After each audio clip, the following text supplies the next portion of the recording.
Hello everybody, Artifact Moral Talk here, and I'm here for a discussion video on my view over Counter Fairies, featuring the new structure deck and shit like that. Honestly, my views over the Counter Fairy deck in comparison to our anti-meta Stunish decks that you can play is quite controversial.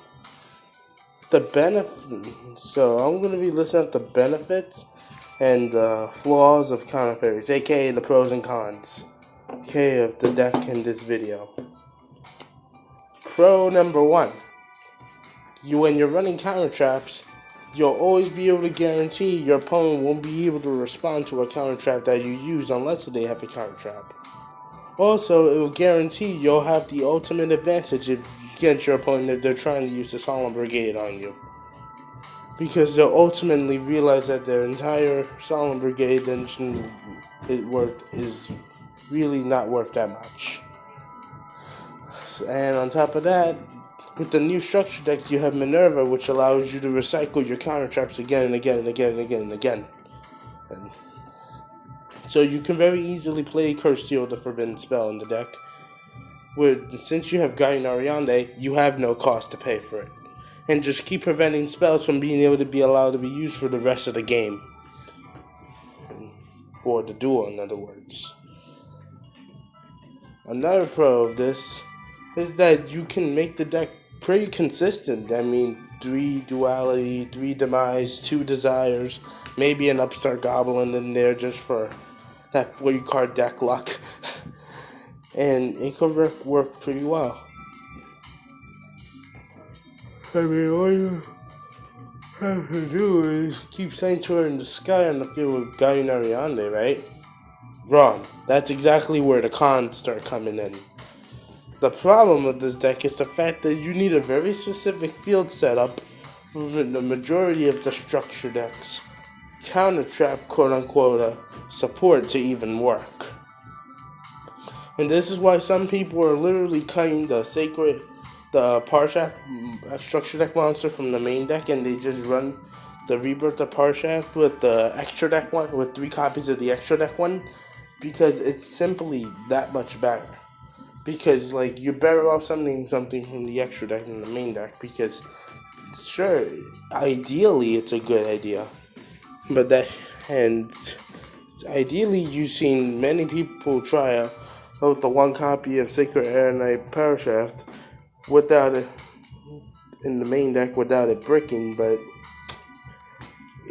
you'd be surprised. The 1 copy does brick, and chances are you're just gonna bash it off with Desires anyway.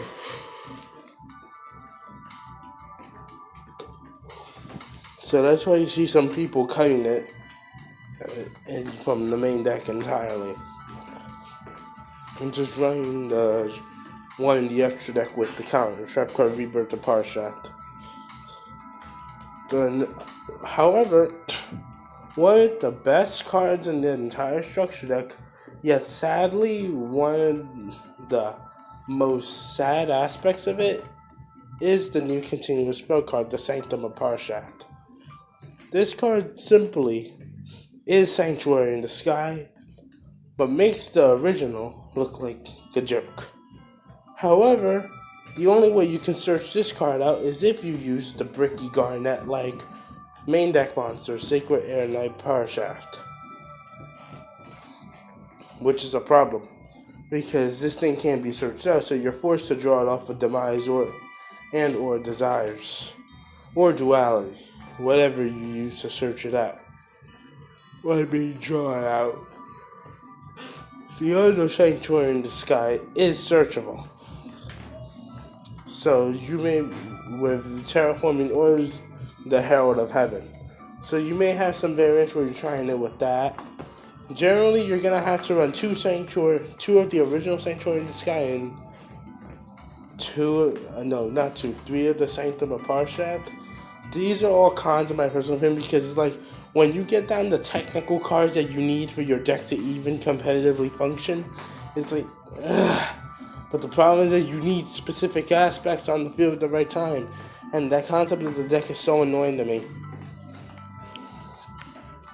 And I want to play Counter Fairy, but it's am I really gonna be able to competitively? Well, competitively is definitely not out of the question. You could competitively pilot the deck, but how consistently will you be able to make it through several matches? And the number one con of them all is the fact that this deck has to go first. Like, if this deck doesn't go first, you're immediately in a disadvantage. Another reason why I chose to go with Draco Demise over the Counter Fairy. And at the end of the day, because if you don't go first with that deck, you're immediately in a disadvantage.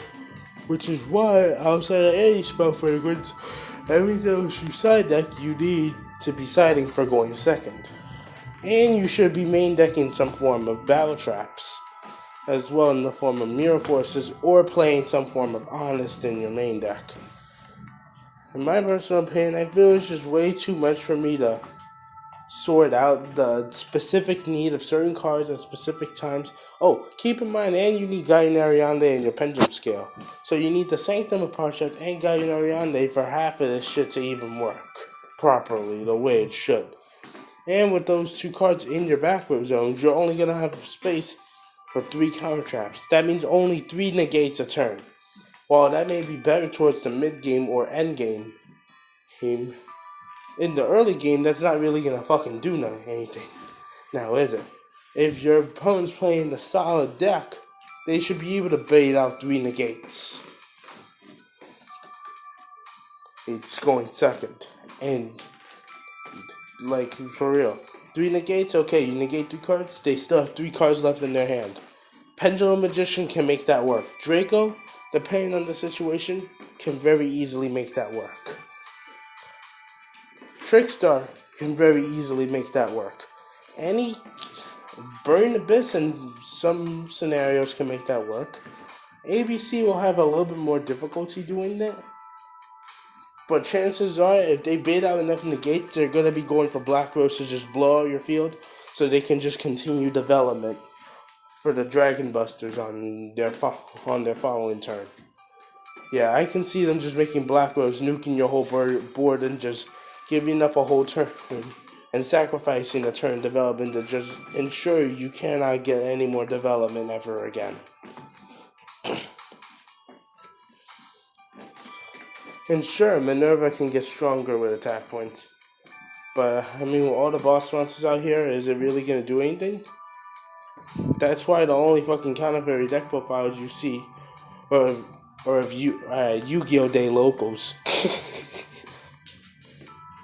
And that's not, and I shit you not, that's literally the only top 8 deck profiles I've seen of Counter Fairy Online, of random locals that have no competitive consistency mindset at all. Oh.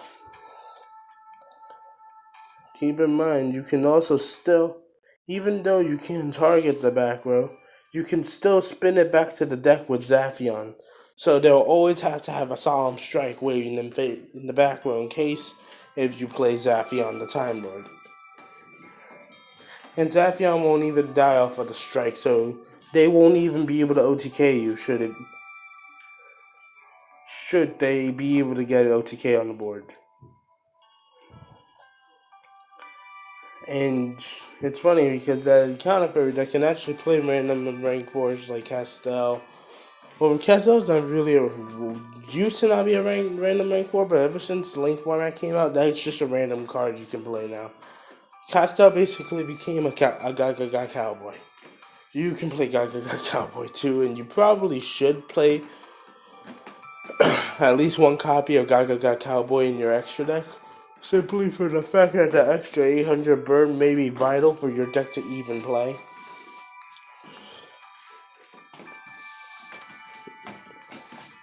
And another thing you may want to consider doing is trying out the Pendulum variant of the deck where you run Luster Pendulum with the Duelist Alliance and Galleon Ariande. You may want to consider trying that one too because that adds a little bit more consistency to the deck. A little bit. The problem is that you have no real way to search shit out consistently enough to be able to do anything. Ideally, you want this deck to set 3 to 5 back row and have a Guardian Ariane in scale plus a Bountiful Ornaments on board. So 3 to 4 back row plus Guardian Ariane and Bountiful Ornaments is your ideal opening.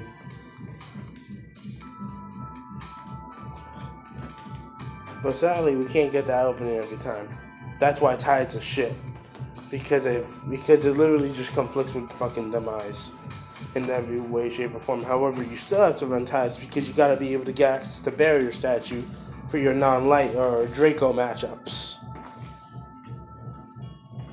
In my personal opinion, I feel that all of this need for, you need a build that has no flaws whatsoever. If you're gonna be playing this deck, you better be able to shuffle your deck into perfection. You're gonna have to pile shuffle every freaking game. This will be the one deck that you hate to play because of the fact you have to pile shuffle in order to see competitive game winning for going first hands. And if you're going second, pull out your Rosphere modes, pull out your Dark Hole, pull out your Raigeki, pull out your Evenly Matched, because you're going to need them all in order to be able to handle going second. Because your deck is trash going second. That's right, your deck is trash going second. Pull out your Zaphions while you're at it. Since you're running a fairy deck as is, you might as well Tekken 2 Zaphion on your side deck in order to deal with the Paleo matchup. Or the Draco matchup, because your deck is at disadvantages to those as well. And pray to God you're not going against Burning Abyss, because you have a problem with that as well. The fact that every time you stop one, he gets his effects in the graveyard. You stop another, he gets his effects in the graveyard. And California can't produce enough to hit heavy graveyard floating decks. That's why Draco will always have the advantage over Counter Fairy. And I feel when you put all these con-like factors put together, I feel that it just makes it not enough, if you know what I'm saying. It's just not enough for me to make me want. It's just too many negative factors deterring me from wanting to play this deck. Why the fuck do I want to play this shit? And I'm forced to shuffle to perfection every time. If you have bad sleeves with this type of deck, you better get better sleeves. Ultra Pro or Hyper Mat Minis is what you're going to need for this. Because if you don't have, you are going to get bad hands every single game, and you'll see yourself going X3 or X4 at locals every freaking time. Which is a horrible tournament record, by the way. However, the main pro of this deck is the main advantage of this deck is how good you can play going first.